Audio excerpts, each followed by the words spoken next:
What's going on, Miami Heat fans? Once again, it is your boy Ernest back with another Miami Heat video. Don't forget to hit that subscribe button. So guys, got to talk a little bit about the Miami Heat. Hasn't been so great lately. Hasn't really been so great. Miami Heat have lost 3 straight. We are sitting with a 32-20 record. Now, even though we've lost 3 straight games, we're still second seed. We're 1 game down from the Chicago Bulls. So obviously, no need to hit the panic button, but you're seeing how close these teams are in the Eastern Conference. There's not one team in the East that's head and shoulders above everyone else. The top 5 teams, you got Chicago, Miami, Philadelphia, Milwaukee, and Cleveland. They're only 2 games apart from the first seed. So you're going to be seeing a lot of mix and matching going on. It sucks the way the Miami Heat have lost these last 3 games. You know, you had the first loss against Toronto. That was an overtime loss. That sucked. Then you had the blowout loss against Boston. I don't know what the hell happened there. We just could not get in sync. Then you had the game against Toronto, the rematch again. We lose again by 4. So it hasn't been pretty, but at the end of the day, it's not something where you're like, damn, we're getting blown out every game. The one against Boston, I don't know what the hell happened. But I'll tell you guys what I think is happening. We've been on this rocket ship. We've been doing great. We've been the first seed. Why have we been there? Even with Jimmy and Bam out. Who was the guy that was there? It's the guy that I've been talking about since free agency, Kyle Lowry, the quarterback of this team. He hasn't been with us for about 3 weeks now due to personal reasons. I thought it was just a maintenance rest. It seems like it's something more personal going on. But you guys know the Miami Heat. They're not going to disclose the information. Erik Spoelstra is very bland with the media. He's going to tell them just things that they need to know, which is barely nothing. Miami Heat will never give the info. But without Kyle Lowry, you're seeing things. You're seeing what he really does to this team. You're seeing how he helps us. You're seeing how his high basketball IQ helps us win. Even with Jimmy and Bam out, we were still beating top teams. Teams like Phoenix, teams like Milwaukee. We were winning those games, taking it to teams like Golden State because Kyle Lowry was out there, because he was making the right decisions. I'm not saying that Jimmy Butler and Bam Adebayo are not as good, nowhere near. They're all-stars, but Kyle Lowry brings a different element. He makes sure that everybody else has their great game. So that's what we've seen. Last 3 losses from the Miami Heat, Kyle Lowry hasn't really been with us in a while. I believe that our record without Kyle Lowry is like 9-5. Not that great. So it really shows what his impact does when he's out there. Now, if there's any about Kyle Lowry updates, I really don't have any. I've been looking at this every day. It's the same thing. Erik Spoelstra saying the same kind of crap. Oh, we support him. We're there for him. We want to make sure everything is okay. I thought it was a maintenance rest. It might be a little bit more. But you're seeing what this guy brings to the table. Now, for all of you out there that was saying trading for him was crazy, it's definitely not. Now, the next 5 games the Miami Heat have are obviously very winnable games, I feel. We got tonight against San Antonio. We got Charlotte this Saturday. Then we got the Wizards on February 7th. Then we have the then we have the Pelicans February 10th. And then we have the Nets in February 12th. 4 of those 5 games are on the road. Our next 4 games are on the road. Then we have Brooklyn in a home game, February 12th. We're not the best road team in the NBA. We're 14-14 on the road. Good, not great. Very mediocre, 500. And without Kyle Lowry, you never know what you're going to get. The Miami Heat need to go at least 3-1 in this road trip. I mean, if they go 2-2, can you really be surprised? They're 14-14 on the road. They're a 500 team on the road. But you got to have guys that step up. Duncan Robinson has been so up and down this season.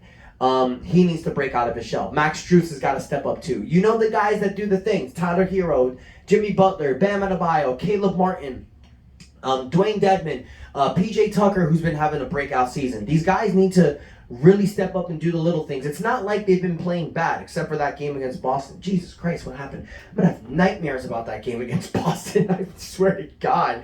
That's freaking ridiculous that they lost by 30. Oh my God. As you guys can see, I'm still not over it. But yeah, man, I mean, I don't really think it's time to press the panic button. The Miami Heat can still overcome this. They're only the second seed, so we really still have a chance of getting that first seed. So this is going to be something great. Miami Heat needs to break out and needs to start tonight. We're playing in San Antonio. We got to get that win. That's the fact, guys. We keep losing more games. We're going to drop down and down. We're going to be another Brooklyn Nets. So we don't want that. We want to keep this momentum going. Once Kyle Lowry comes back, we will be at full steam. But another guy who's looking better to come back is Victor Oladipo. I don't know if you guys saw the last game against Toronto. In the pregame, he was out there with Kyle Guy, with Udonis Haslem, playing some 2-on-2 scrimmages with other players, with Chris Silva as well. And he was looking great, man. He was dunking at the basketball. He was making some great shots. He's looking really good. So they're not going to rush it. It's like I've been saying for months now. Look at Victor to come back sometime at the end of this month. February has always been the destination month, and that's what it's looking like. But another thing I want to get to, guys, is Miami Heat trade rumors. Something I want to talk about. We got the trade deadline coming next week, February 10th, and it doesn't seem like the Miami Heat are really big players in the trade deadline. I'm sure they've gotten offers, but nothing really stands out right now. The only thing that kind of stood out was the Christian Wood offer. You guys know my take on that. I don't think that's a good idea. Now, I don't think the Miami Heat should make a trade, obviously. But adding a player, why not? We got to go back to the guy I've been talking about all season. Our man, the Dragon, Goran Dragic. So Goran Dragic, as you guys know, is with the Toronto Raptors. We've been talking about this all year, the possibility of Goran Dragic coming back to Miami. The only way it's going to happen is if Dragic gets traded to another team, and then that team buys him out. Toronto cannot trade him here because we traded him there. Get it? Got it? Good. So, right now, with Goran Dragic's $19.2 million contract, the Toronto Raptors are above the luxury tax line. So what that means is that if they keep Dragic, they're going to have to pay penalties and taxes. So Toronto's obviously not looking to do that for a guy that's not going to play. Even though they're still hovering in the playoff spot, they're 8th seed right now, they're in play-in tournament contention. They want to compete. They want to get out of the play-in. So if they can trade a player for Dragic that would help them out now, Toronto's seeing that they can actually make a shot to make the playoffs this year. So you want to make that trade. So you don't want to keep a guy that doesn't want to play for you, and then you want to trade him for somebody that's going to help you. Now, I hear that Toronto is looking for a big man, so that is definitely a possibility. But something else that I've been hearing, which is actually really good, is that if Dragic gets traded, the possibility is, and the chances are very high that he will get bought out. And if he gets bought out, then he can come back home to Miami. So that is great news, guys. It's really good to hear that because I thought Toronto wasn't going to trade him. But because they've been winning games and they're contending, they're sitting at a record of 26-23. So they have a shot to really make the playoffs and probably not be in the play-in tournament. So that is more of a likely chance for them to trade Dragic. I know I'm repeating myself, guys, but this is very exciting news. I really want Dragic to come back home because as much as it would be great having Victor Oladipo with us, it doesn't hurt having more players. You never know what you're going to get with Oladipo. And if we bring Dragic back, he knows the system. He plays hard. This is a guy that can come off the bench, give you anywhere from 8 to 12 points a game. He can play 20 minutes and play really great Miami Heat culture basketball. So I want to hear what you guys think about that possibility. Do you think we should pick up Dragic? Do you think we should just leave it alone? Also, there's a possibility that Dragic gets traded to Dallas. If he gets traded to Dallas, no freaking way he's going to get bought out. So I want to hear that about you guys. Let me know what you think, guys. But most importantly, help me support this page, guys. Hit that like button. Comment. Let me know what you think. But most importantly, hit that subscribe button. I'm hoping for a Miami Heat W today. I'm predicting a Miami Heat victory of 111-97. So let's get this W, guys. And until next time, it's your boy Ernest out. That's enough said.